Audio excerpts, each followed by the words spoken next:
तो ये चीज़ क्लियर है। जंप के बाद बैक को ना ज़्यादा आगे की तरफ रखना है ना पीछे की तरफ रखना है। हाय गाइस, आज के वीडियो में हम सीखेंगे स्केट्स पे कैसे जंप करते हैं। Let's go. चल भाई जल्दी। तो गाइस, स्केट्स पे जंप करना बहुत ज़रूरी है और बहुत आसान भी है। आप रोड पे भी स्केट कर रहे हो, स्केट पार्क में स्केट कर रहे हो, तो जंप्स आपका बेसिक नीड है। जंप सीखने के लिए आपको बेसिक रोलिंग आनी चाहिए। अगर आप बिगिनर हो, बेसिक रोलिंग नहीं आ रही है, तो मैंने यूट्यूब चैनल पे बहुत से बिगिनर्स वीडियोस डाले, उसको देख के आप सीख सकते हैं। मेरे इस यूट्यूब चैनल को सब्सक्राइब कर लीजिएगा और ये मेरा इंस्टाग्राम आईडी है प्रताप_SK8। इंस्टाग्राम पे मुझे आप मैसेज कर सकते हो और इंस्टाग्राम पे मुझे ज़रूर फॉलो कीजिए आप। फिर जंप आसान है दोस्तों। स्केट्स पे जंप करने से पहले ऐसे कुछ बेसिक बॉडी पोजीशन है, उसको फॉलो करना होता है। जैसे कि आप जंप कर रहे हो तो जंप से पहले आपको नी थोड़ा सा बेंड करना होता है और जंप के बाद भी आपको नी बेंडी रखना है थोड़ा सा। जंप के बाद जो आपका अपर बॉडी है उसको थोड़ा सा स्ट्रेट रखना है, ऐसे नीज को बेंड रखनी है। अपर बॉडी को आगे की तरफ बेंड नहीं करना है, ऐसे आगे नहीं लाना है। अगर आप अपर बॉडी को आगे लाते हो तो गिरने के चांसेस बहुत है। कुछ स्टेप्स है, उसको आप फॉलो करके जंप आसानी से सीख सकते हो। तो पहला स्टेप है, नी आपको बेंड रखना है, बैक स्ट्रेट रखना है। ये स्टेप 1 है, आप देख रहे हो। नीज को बेंड रखना है, बैक को थोड़ा सा स्ट्रेट रखना है आपको। ये स्टेप 1 है। जंप कर रहे हो, जंप से पहले आपकी ये पोजीशन होनी चाहिए। नीज बेंड रख के आपको जंप करना होता है। अगर ज़्यादा हाई जंप करना है, ज़्यादा लॉन्ग जंप करना है, तो नी आप और भी ज़्यादा नीचे नी पे जा सकते हो। अगर ज़्यादा नी से जाके पंप कर रहे हो आप, तो आप ज़्यादा हाई जंप या फिर ज़्यादा लॉन्ग जंप डिस्टेंस आप कवर कर सकते हो। फुट को पैरेलल रख के नीज बेंड करना, ये स्टेप 1 है। स्टेप 2 में मैं नीज को पंप करूँगा, पुश करूँगा नीज को। ये स्टेप 2 हो गया। स्टेप 1 नीज बेंड है मेरी। स्टेप 2 में आपको नीज से पंप करना है, अपनी स्केट्स को ऊपर की तरफ पुल करना है। ये स्टेप 2 हो गया। तो इसको एक ही जगह पे खड़ के प्रैक्टिस करना है कुछ देर। स्टेप 1 और ये स्टेप 2। स्टेप 2 के बाद जंप के बाद जब भी आप नीचे लैंड हो रहे हो तो ये चीज़ का ध्यान में रखो कि बैक बेंड नहीं होना है आगे की तरफ और ना पीछे की तरफ होना है। स्ट्रेट रखना हो सके जितना। आगे बेंड करोगे तो आगे गिरने के चांसेस बहुत है। जंप कर रहा हूँ मैं, ज़्यादा आगे आ रहा हूँ तो ऐसे में आगे गिरने के चांसेस बहुत है, और पीछे बैक बेंड करूँगा तो पीछे की तरफ गिरने के चांसेस बहुत है। ये बेसिक स्टेप हो गए, स्टेप 1 और ये स्टेप 2। गाइस, कुछ स्केटर्स शुरुआत में ऐसे ही प्रैक्टिस करते हैं, जंप्स को हाथ अपना आगे रखते हैं या नीचे रख लेते हैं जब भी वो जंप सीख रहे हैं। Step 1, step 2। मैं कई स्केटर्स को हाथ स्विंग करके जंप सिखाता हूँ, क्योंकि अगर उनको लॉन्ग डिस्टेंस कवर करना है, अगर वो लॉन्ग जंप कर रहे हैं या हाई जंप कर रहे हैं, तो वो चीज़ में मदद करती है। आप ज़्यादा एयर में जा सकते हो अगर आप हाथ स्विंग करके जंप कर रहे हो। तो ये स्टेप 1 हो गया। स्टेप 2 में ना हाथ को पीछे की तरफ ले लो, हाथ को स्विंग आगे की तरफ ऐसे लेना और हाथों को अपने चेस्ट लेवल पर या फिर अपने फेस के, अपने चेहरे के आगे रखना है। इसको हाथ पीछे, जंप डाउन। तो ये चीज़ है। स्टेप 1, 2, हाथ स्विंग करो, डाउन। शुरुआत में आप हाथ स्विंग करके भी जंप सीख सकते हो या फिर हाथ बिना स्विंग किए भी जंप सीख सकते हो। आप बिना स्विंग किए आप हाथ को नीचे रख सकते हो या फिर आगे रख सकते हो। जस्ट नी से पंप करना है आपको, पंप अप, डाउन।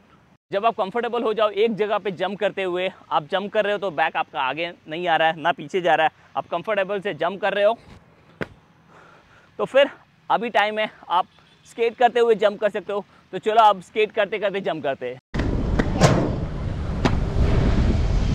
रोलिंग करते हुए जब भी आप जंप प्रैक्टिस कर रहे हो तो एक टारगेट फिक्स कर लो। जैसे कि यहाँ पे ये लाइन है, एक ब्लू लाइन है, तो मैं वहाँ से स्केट करता हुआ आऊँगा और एग्जैक्ट इस लाइन के ऊपर मैं जंप करूँगा। तो जब भी आप प्रैक्टिस कर रहे हो तो एक टारगेट फिक्स कर लो। उससे क्या होता है कि आपको पोजीशन पता होती है कि कहाँ पे मेरे को जंप करना है, और जंप से पहले आप जो बॉडी पोजीशन नी बेंड कर रहे हो या हाथ पीछे ले रहे हो, उस चीज़ के लिए आपको वक्त मिल जाता है और आपका जो जंप है वो एग्जैक्ट पोजीशन पे होता है। पहले आपको स्लो से स्केट करना है, फिर नीज बेंड करो, आराम से स्केट कर लो, फिर हाथ आगे रख लो, देन पंप, जंप और बैक। मेरी आप देख रहे हो ज़्यादा ना आगे ना पीछे। तो अभी हाथ स्विंग करते हुए जंप करेंगे। स्लो से स्केट कर लो, पहले नीज बेंड कर लो, स्टेप 1, स्टेप 2, हाथ पीछे गए मेरे, देन पंप, हाथ आगे ले लो, जंप के बाद हाथ मेरे आगे। तो ये चीज़ का ध्यान रखो कि जंप आप हाथ स्विंग करते हुए कर रहे हो तो हाथ आगे तक लाके इसको रोक दो, ना कि ऊपर से स्विंग करो इसको। फास्ट स्केट करो, नीज बेंड करो, जंप। धीरे धीरे अपनी स्पीड बढ़ा लो। जंप कर रहे हो, जब भी आपको कंफर्टेबल हो जाए कि हाँ ये जंप आसानी से कर रहा हूँ, स्पीड के साथ अपने नीज भी ऊपर पुश करो। जंप कर रहे हो, ज़्यादा ऊपर तक लो नीज को। ये चीज़, अगर मैं जितना नीचे से ऊपर पंप करूँगा नीज को, उतना ही ऊपर हाइट मेरी बढ़ेगी। जब आप लाइन पे कंफर्टेबल हो जाओ कि हाँ लाइन पे आसानी से कर पा रहा हूँ मैं, फिर आप कोन्स पे जंप कर सकते हो। कुछ कोन्स ले लो या फिर कोई ऑब्स्टेकल्स आप ले सकते हो। तो मेरे पास ये कोन्स है, कोन्स पे अभी ट्राई करते हैं। आप कुछ भी रख सकते हो, स्केट बैग है अपना, बैग रख लो। कोन्स बेस्ट चीज़ है मेरे हिसाब से जंप प्रैक्टिस करने के लिए। अगर बाई चांस आप गिरते भी हो तो इससे आपको चोट नहीं पहुंचेगी। कोन्स पे नी थोड़ा सा ज़्यादा बेंड कर लो, जंप डाउन। तो नीज को आप बेंड करके नीचे जा सकते हो, इस चीज़ का कोई ये नहीं है, पर बैक को आगे नहीं लाना है, बैक को थोड़ा सा सीधा ही रख। कोन्स एक सही जगह है जहाँ पे आप high jump, long jump practice कर सकते हो। यहाँ पे आप चाहे जितना अपने कोन्स की हाइट बढ़ा सकते हो, हाई भी कर सकते हो या फिर लॉन्ग जंप भी कर सकते हो। अगर आप डिस्टेंस ज़्यादा कवर कर रहे हो तो हाथ को स्विंग करो आप, उस चीज़ से आप आराम से इस डिस्टेंस को कवर कर सकते हो। चलो लेट्स ट्राई। लॉन्ग डिस्टेंस आप कवर कर रहे हो तो उसमें आपको स्पीड चाहिए होगी, थोड़ा सा फास्ट स्केट कर लो, नीज बेंड, फिर जंप। आसान है गाइस। ये था लॉन्ग जंप आप कैसे कर सकते हो, उसकी टेक्निक। अगर आपको हाई जंप करना है तो उसमें थोड़ा सा चेंजेस होता है। हाई जंप के लिए कोन्स को थोड़ा सा हाइट पे आप सेट कर लो, या फिर कोई दूसरा ऑब्स्टेकल्स है आपके पास तो उसको हाई जंप के लिए रख दो। जब भी आप हाई जंप कर रहे हो तो उसमें आपको ज़्यादा स्पीड की ज़रूरत नहीं होगी। जैसे लॉन्ग जंप में हम स्पीड इंक्रीज़ करते हैं और फिर पंप करते हैं, हाई जंप में आपको एवरेज स्पीड पे जंप करना है।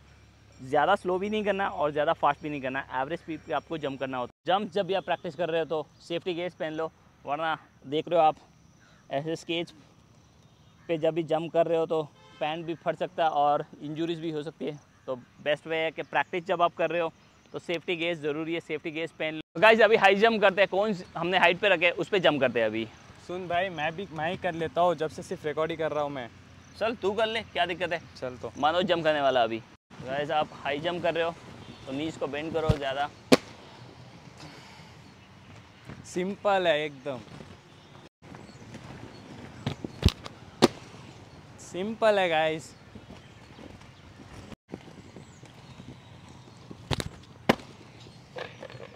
ये जो कोन गिरे ना वो हवा से गिरे, इसका स्केच टच नहीं हुआ है। हाई जंप के लिए आपको ना ज़्यादा रनअप की ज़रूरत नहीं पड़ती है और ज़्यादा स्पीड की ज़रूरत नहीं पड़ती है, बस बॉडी पोजीशन सही होना चाहिए। तो गाइस ये था जंप ट्यूटोरियल। आपने देखा कैसे हम लाइन से जंप करते हुए फिर हाई जंप भी किया कोन्स पे और लॉन्ग जंप भी किया कोन्स पे। तो ऐसे आप स्केच पे जंप सीख सकते हो। तो मेरे इस यूट्यूब चैनल को सब्सक्राइब कर लो आप, नीचे जो बेल आइकन है उस पर क्लिक ज़रूर करो। स्केच को कैसे रोक सकते हो, स्केच पे ब्रेक कैसे लगाते हैं, ये चीज़ अगर आप सीखना चाहते हो तो नीचे डिस्क्रिप्शन में मैंने लिंक मेंशन की है, वो वीडियो आप देख के स्केच को कैसे रोका जा सकता है ये चीज़ सीख सकते हो। और अगर आप बिगिनर हो, कोई भी एज के हो, 10 साल के, 20, 30, 40, 50 साल, 60 साल के हो, आप स्केच सीख, उसके लिए भी मैंने नीचे डिस्क्रिप्शन में लिंक डाल दिए, वो वीडियोस आप देख के स्केच सीख सकते हो। मेरे इस यूट्यूब चैनल को सब्सक्राइब कर लो। ये मेरी इंस्टाग्राम आईडी है प्रताप_SK8। इंस्टाग्राम पे मुझे फॉलो ज़रूर करना भाई। मिलते हैं अगले वीडियो में, बाय बाय।